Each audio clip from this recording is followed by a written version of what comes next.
इस वीडियो में हम जानेंगे प्रेगनेंसी में एमनियोटिक फ्लूइड का कम होना क्या होता है, ये कब होता है और एमनियोटिक फ्लूइड कम होने के क्या कारण हो सकते हैं। प्रेगनेंसी के किसी भी हफ्ते में एमनियोटिक फ्लूइड का सामान्य से कम होना यानी एमनियोटिक फ्लूइड का अपने नॉर्मल इंडेक्स से कम होना लो एमनियोटिक फ्लूइड कहलाता है। एमनियोटिक फ्लूइड का नॉर्मल रेंज 5 सेंटीमीटर से 25 सेंटीमीटर तक होता है, जिसमें नॉर्मल सेफ रेंज 10 सेंटीमीटर से 14 सेंटीमीटर तक होता है। पर प्रेगनेंसी के किसी भी हफ्ते में अगर आपके गर्भाशय में एमनियोटिक फ्लूइड का रेंज 10 सेंटीमीटर से कम होता है तो इसे हम लो एमनियोटिक फ्लूइड कहते हैं, यानी कि एमनियोटिक फ्लूइड का सामान्य से कम होना। जब पहली या दूसरी तिमाही में एमनियोटिक फ्लूइड कम होता है तो ये सीवियर हो सकता है, बच्चे के लिए जानलेवा तक हो सकता है। पर अगर तीसरी तिमाही में आपका एमनियोटिक फ्लूइड थोड़ा कम है तो इससे आपको समय से पहले डिलीवरी होने का खतरा हो सकता है। आइए जानते हैं प्रेगनेंसी में एमनियोटिक फ्लूइड कम क्यों होता है, इसके क्या कारण होते हैं। सबसे पहला कारण है,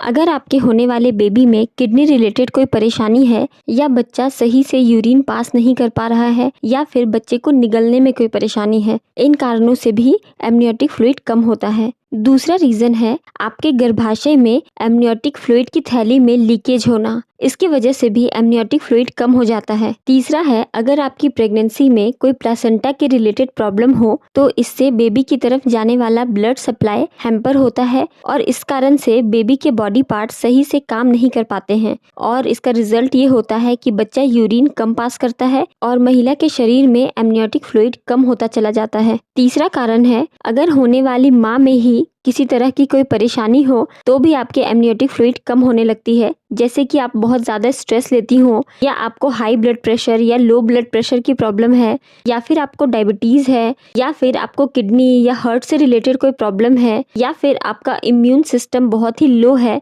या आपको थायराइड है। इन सारे केसेस में भी बॉडी में एमनियोटिक फ्लूइड का इंडेक्स कम होने लगता है। इसके अलावा प्रेगनेंसी में लो एमनियोटिक फ्लूइड होने का एक कारण ये भी हो सकता है कि आपकी ये मल्टीपल प्रेगनेंसी है या फिर आप मोटापे की शिकार हो। अगले वीडियो में हम बात करेंगे कि प्रेगनेंसी में एमनियोटिक फ्लूइड कम होने से आपको क्या लक्षण दिखाई देते हैं, इसका क्या इलाज है, आप कैसे इसे ठीक कर सकती हैं और अगर आपको भी लो एमनियोटिक फ्लूइड की प्रॉब्लम है तो इससे रिलेटेड क्या रिस्क या कॉम्प्लिकेशंस आपको प्रेगनेंसी में हो सकते हैं। वीडियो पसंद आया हो तो इसे लाइक, शेयर, सब्सक्राइब करना बिल्कुल ना भूलें। Thank you for watching.